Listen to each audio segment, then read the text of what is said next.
اور وہ میں چاہتا ہوں وہ آپ آج پہلے دن سے نکال دیں. زیر زبر پیش یاد رکھ لیجیے گا, زیر زبر پیش یہ اعراب نہیں ہے. زیر زبر پیش کیا چیز ہے؟ زیر زبر پیش کیا چیز ہے سر جی؟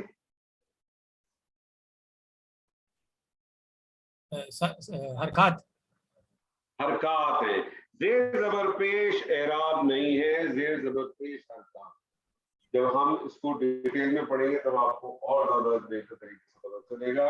تو بنیادی طور پہ یہ سمجھ لیں کہ ہم نے پہلے جو اپنا پہلا اسٹیپ شروع کرنا ہے, چونکہ اعراب آپ کے لیے نئی چیز ہے تو سیکوینس میں تو میں نے سب سے آخر میں لکھا ہے, لیکن میں پڑھاؤں گا شروع آپ کو انشاءاللہ میں اعراب سے ہی آپ کی ابتدا یہیں سے کراؤں گا. اعراب اگر آپ کو سمجھ آ گئے تو آپ سمجھ لیں کہ آپ کو 50% گرامر سمجھ میں آ گئی.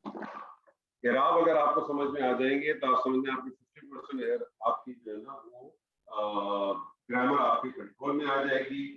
اور اگر آپ کو اعراب کی جو ہے وہ یوزیج اگر آپ کو آ گیا سمجھ میں تو آپ سمجھ لیں آپ کو 80% آپ کی گرامر آپ کے ہاتھ میں. اتنا امپورٹنٹ ہے. لگتا بہت آسان ہے لیکن تھوڑا سا اس کے اندر وقت لگتا ہے, تھوڑا سا اس چیز کو ان چیزوں کو سمجھنے کے لیے, ان چیزوں کو جانچنے کے لیے. لیکن یہ کہ اعراب سے جو ہے نا وہ عربی بنے گی, یاد رکھیے اعراب سے عربی بنے گی. یہ بہت اچھی طرح سے آپ لوگوں کے ذہنوں میں رہ جانا چاہیے.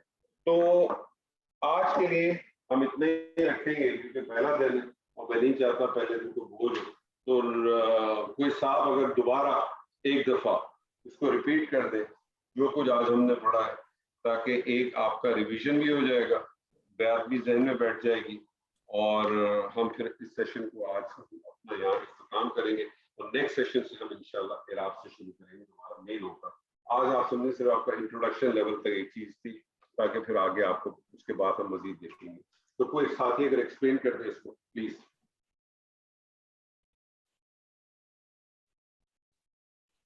اگر آپ اجازت دیں تو کوشش کروں. آواز آ رہی ہے؟ بالکل کریں سر. ہاں ہاں بالکل آ رہی ہے. اسم سے شروع کریں نا, وہ تو پہلے ہم کر چکے ہیں.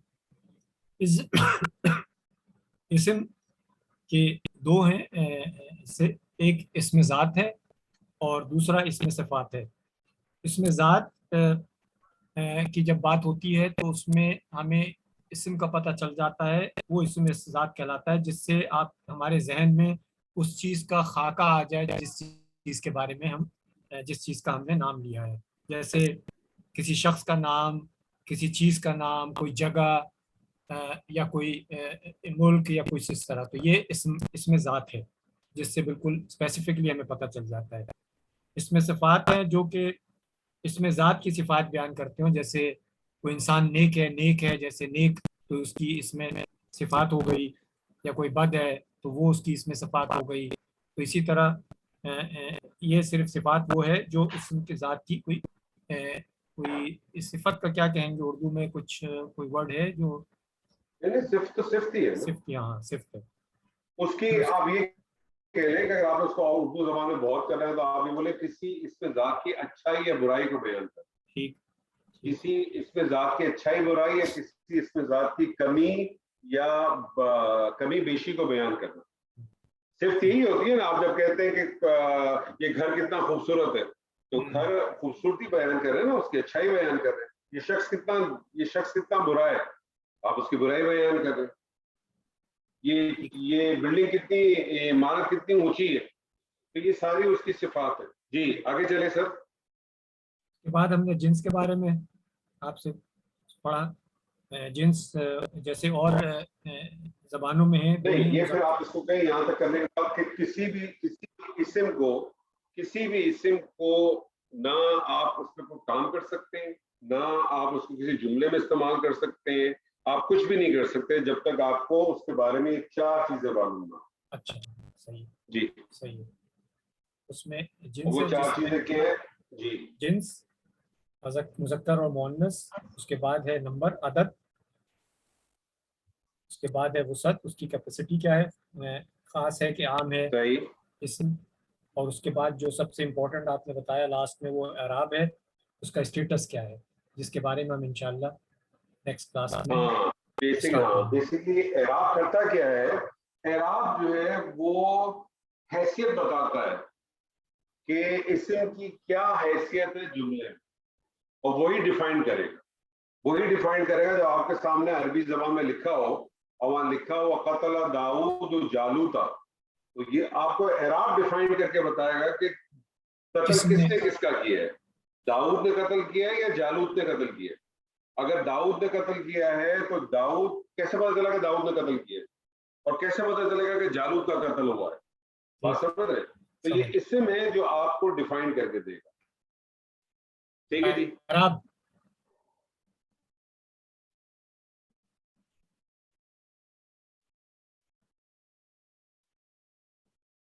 آخر میں اسم کا ہے, اعراب ڈیفائن کرے گا نا. ہاں اسم جو ہے جو اعراب جو ہے یہ آپ کو ڈیفائن کر کے دے.